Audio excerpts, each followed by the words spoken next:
ก็รอท่าแต่ไปปลูกได้นะเห็นปะแต่ก่อนใบน้อย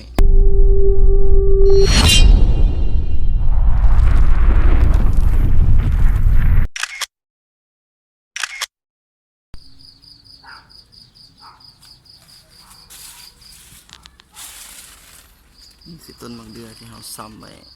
ในคลิปก่อนเนาะถือว่างอกงามแข็งแรงเนาะ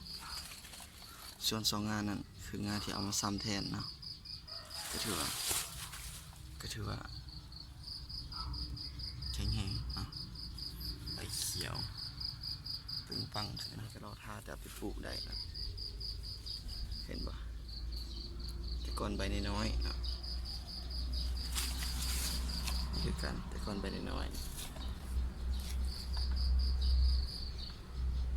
กันให้น้ำ